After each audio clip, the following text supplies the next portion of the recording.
Nuestro siguiente invitado, todo con prisas, porque además hoy presenta este libro del que nos va a hablar. Bienvenido, José Antonio Vázquez Taín. Buenas tardes, Cristina, un placer estar aquí contigo.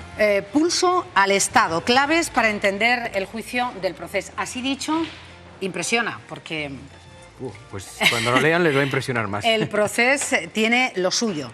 En este libro ha intentado el autor abordar el juicio del Procés desde distintos y variados puntos de vista. Claro, es que cuando me encargan de hacer un resumen de cómo fue el juicio, que explique un poco la sentencia, que analice un poco la situación, me doy cuenta que para entender por qué se celebra un juicio contra los máximos dirigentes de toda una comunidad autónoma, pues hay que empezar a explicar un poco lo que es la historia del nacionalismo, cómo evoluciona, cómo primero evoluciona en Europa, luego cómo evoluciona en España, y entonces hay que hablar desde el punto de vista histórico, desde el punto de vista sociológico.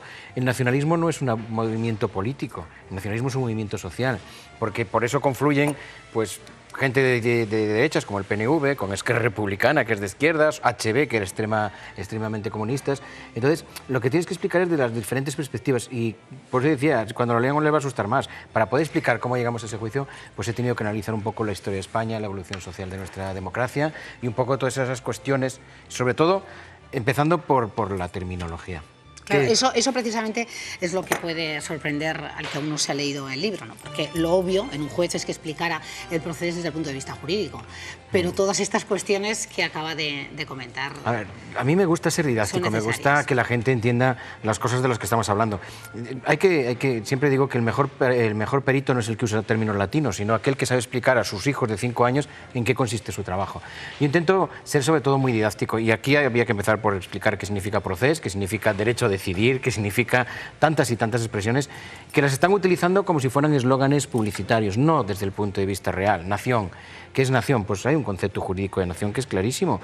Nación es el conjunto de personas que ostentan la soberanía de un Estado. Si no hay Estado, no hay nación. ¿Y el plurinacionalismo? Claro, es que el plurinacionalismo lo que se están refiriendo es a un concepto social, no jurídico. Por eso que un político utilice conceptos sociales y los mezcle con jurídicos es triste, porque lo que están haciendo es para manipularlo. El plurinacionalismo lo que significa es que en este Estado, esta nación española, que al final hay que empezar a decir nación española y no siempre Estado español, esta nación española tiene grupos que tienen orígenes distintos, somos los pluriculturales, pero claro, pluricultural parece que queda corto. Vamos a utilizar algo que ya nos haga sentirnos más identificados, más orgullosos de ser gallego, de ser vasco o de ser catalán. Y al final lo que están intentando es separarnos, que un castellano leonés no se identifique con un gallego, que un gallego no se identifique con un vasco, y a mí me parece que todo eso es una terminología muy política, muy manipuladora, y por eso también en el libro lo que trato es un poco de explicar todo eso. ¿Por qué? Pues voy planteando hipótesis, y me gusta más que sea el lector el que después de esas cuestiones tan claras, tan sencillas, vaya sacando sus propias conclusiones. El juez Taín habla de los pilares de la democracia y lo que es la auténtica democracia y en qué se basa. Y también habla, aprovechando que el Pisuerga pasa por Valladolid, habla de lo garantista que ha sido el tribunal a la hora de encausar, ¿no? A ver, el juicio era una trampa en la que los nacionalistas tenían preparado toda una serie de fuegos de artificio para intentar que se utilizara como un altavoz, algo así como el punch de la cervecería alemana, el juicio que se le hizo a Hitler, que al final fue un altavoz y lo convirtió a una persona que era totalmente desconocida en alguien conocido, y fue el inicio de su carrera política. Ellos querían hacer lo mismo, querían que toda la comunidad internacional viera que aquí se les juzgaba injustamente, que aquí eran perseguidos, y fue su gran fracaso. Al tercer día los observadores internacionales se marcharon. Hasta Amnistía Internacional dijo que somos un sistema muy garantista y que realmente se les había respetado todos los derechos. Más allá de todo lo que palabrería utilizada por los abogados de la defensa. Exactamente. ¿No? Entonces, cualquier observador internacional con un mínimo de conceptos jurídicos se dio cuenta que aquí no tenían nada que hacer. Y entonces, bueno, el juicio fue lo que realmente fue, y al final, si fue secesión o si fue rebelión es lo menos importante. En el libro lo que trato de explicar es que los jueces, como nos consideramos un poder muy débil, tratamos siempre de justificar por qué actuamos. Hay 100 páginas de la sentencia, 130 más o menos, en donde lo que tratan de explicar es por qué tuvimos que intervenir, por qué el Poder Judicial, siempre están quejando de que se está judicializando la política. Mentira. Desde el año 2012, que han ido actuando en contra de la ley, hasta el 17 no interviene la justicia, con lo cual, ¿dónde está la judicialización de la política? Han hecho lo que les ha dado la gana y han generado un conflicto social. La justicia no ha intervenido. Hemos intervenido al final. Y ahí es cuando le explica algo que yo creo que es básico y que los políticos de estos días, que estamos viendo cómo negocian, deberían de volver a leerse la sentencia y subrayarla. lo menos importante son las urnas. Todas las dictaduras la usaron, Franco la usó. Lo más importante es la separación de poderes, el Estado de Derecho, el pluralismo político, el respeto a las minorías, los conceptos como feminismo, ecologismo, progresismo. Y solo cuando ese marco se da es cuando la votación es limpia. Si no, siempre va a ser una votación manipulada. Lo dice la sentencia, lo ha dicho antes el Tribunal Supremo de Canadá, y lo extracto porque yo creo que es la base que nadie quiere leer de todo este proceso. El día que los políticos vuelvan a respetar las normas, vuelvan a decidir, pero siempre dentro del marco legal, el conflicto se ha acabado. Fíjese, habla de las embajadas catalanas, ejemplarizando que, bueno, han sido declaradas ilegales, pero que han tardado 22 años, que han estado abiertas. Es que es un ejemplo... Esto no sé si los sí. telespectadores Los espectadores tienen que fijarse que se ha dejado a las comunidades autónomas infringir normas, incluso básicas, constitucionales, como abrir embajadas. Y en un momento determinado se ha ido consintiendo, es como el hijo tonto, que le vas consintiendo, y llega un momento en que ya no lo puedes dominar. Y ahí, pues, tan sencillo como que este año han ido al Tribunal Constitucional y han dicho, señores, queremos imponer las bajadas autonómicas. En poco tiempo, si todas las sentencias se han declarado inconstitucionales y se están encerrando. ¿Por qué se ha esperado 22 años? ¿Por qué hemos dejado que los partidos políticos, los gobernantes, en vez de dar ejemplo y ser los primeros en cumplir la ley, hayan dado ejemplo al contrario? Vamos a infringir la ley, no vamos a reconocernos institucionalmente.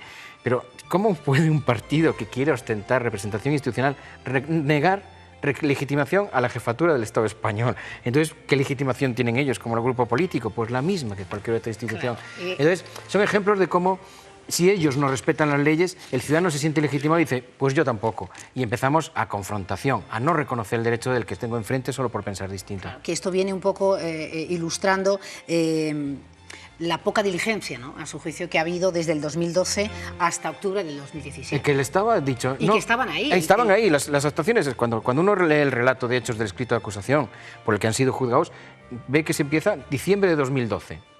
Y vas leyendo, diciembre de 2012, enero de 2013, marzo de 2013, aprobando las leyes de desconexión, aprobando los reglamentos para el referéndum consultivo, más viendo cómo van aprobando normas, van todas al margen de la ley, y sin embargo la justicia no ha actuado. Yo creo que si la justicia hubiera actuado desde el principio y hubiéramos puesto a cada órgano, a cada institución en su sitio, quizás este juicio no se hubiera celebrado nunca. Eso es lo que se responde, eso y otras muchas cuestiones, pulso al Estado, esa quiebra gravísima de la convivencia a la que se ha llegado. Que bueno, también eso de hablar de quiebra de la convivencia también tiene sus más y sus menos. Es que, a ver, yo creo que las normas tienen que tener un efecto. A mí me gusta que mis sentencias solucionen problemas. Si solo dicto doctrina, pues mira, para la biblioteca, pero no sirve para la calle. Yo creo que la Constitución, el mayor valor que tiene la Constitución es que ha sido la herramienta que ha garantizado la convivencia de todos los españoles. Por eso sí que me mojo un poco en el libro en decir, mientras que unos lo consideran que todo fue una ensoñación y fue utópico, yo creo, y además ejercí como juez en Cataluña, estoy allí de vez en cuando, yo creo que esa quiebra de convivencia social que la Constitución había conseguido, sí se ha producido, se ha quebrado. Por lo tanto, yo creo que el delito, desde el punto de vista práctico, el jefe del Estado no puede ir a Cataluña porque está no bien visto, que nosotros no podamos hablar castellano porque no está bien visto, que no podamos buscar educación a nuestros hijos en castellano. Yo creo que esa quiebra se ha consumado y, por lo tanto, quizás para mí el delito de rebelión está más justificado que el de sedición. Claro. Y ese es el quid de este juicio, ¿no? Sí, el quid de este juicio era saber... de este juicio, eso que está hablando, no tanto si era sedición o rebelión. Claro, lo que había que ver era si realmente estamos para proteger las instituciones o estamos para proteger el efecto que las instituciones tienen en la convivencia social y en el día a día, y sobre todo en la convivencia pacífica. Lo estamos viendo en estos conflictos que se hay en Hong Kong, en Chile. La convivencia se quiebra con muchísima facilidad. Mantenerla es lo complicado. Por eso que desnosten herramientas como la Constitución, que en su momento fueron tan básicas para garantizar ese pluralismo, ese respeto a los demás, yo creo que no se dan cuenta del fuego con el que están jugando. Recuperar ahora la convivencia y sobre todo lo que es el disfrute pacífico de vivir unos al lado de otros en Cataluña va a llevar mucho tiempo, quizás una generación, y esa generación es una generación perdida. Me importa mucho de todas las cuestiones que ha abordado nuestro invitado hablar de esa separación de poderes tan traída y tan llevada, pero que ustedes, y lo decía al principio, se sienten los pobres de... Sí, a ver, desde la democracia hasta hoy el poder legislativo se ha hipertrofiado, tenemos 20 parlamentos, tenemos muchísimas comunidades dictando normas, el Poder Ejecutivo se ha hipertrofiado, lo mismo, tenemos muchísimos gobiernos, y el Poder Judicial no solo se ha mantenido, es que hemos disminuido, solo somos 5.400 jueces en toda España. Yo creo que no estamos a la altura, y lo vemos claramente en cuestiones prácticas. Cualquier ciudadano sabe que oleadas de demandas como las preferentes, como las cláusulas suelo, nos atascan. Bueno, pues un caso como este nos atasca. No estamos dimensionados de forma adecuada ni preparados de forma adecuada para estos retos de la justicia moderna. Somos la única administración que está sin informatizar. Hasta el último ayuntamiento más recóndito de España está informatizado y nosotros no.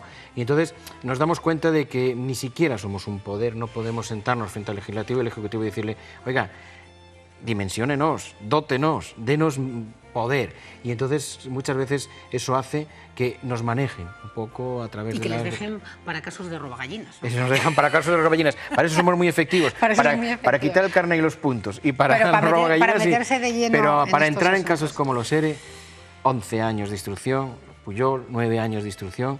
Para eso la justicia española está dando muy mal ejemplo, y yo creo que ahí es donde tendríamos que haber dado el ejemplo de el que la hace, aunque esté en el poder, que sea juzgado, que sea determinado, porque inhabilitarlos ahora que están jubilados no sirve de mucho. Y que la pague. Un juez valiente. Hoy conocíamos una sentencia, usted lo sabe igual que yo, la sentencia del caso Arandina, de estos 3 exjugadores, con una pena para cada exjugador de 38 años por 3 delitos cada uno, 14, 12 y 12. ¿no? A ver, yo cuando...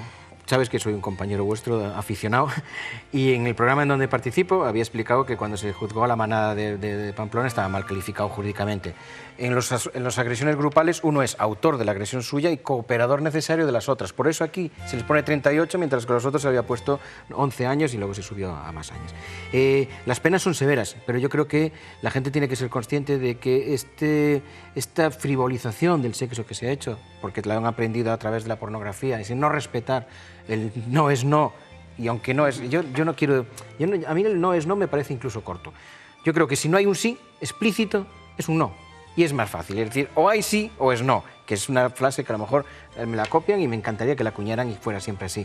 Y yo creo que estas sentencias, dentro de, además, eso, que ahora tendrán su revisión, tendrán sus derechos, podrán apelar y ser revisadas, pero cuando se demuestra que un hecho de esta gravedad ha ocurrido, yo creo que este tipo de sentencias son justas por el hecho de que la víctima normalmente tiene su vida destrozada. No vamos a equiparar el homicidio a la violación, se podría hacer, pero sí que podemos equiparar a una lesión de por vida, porque esa persona nunca volverá a desarrollar una vida normal. En ese sentido, yo creo que estas sentencias, cuando las damos, creo que la justicia está haciendo un claro mensaje a la sociedad.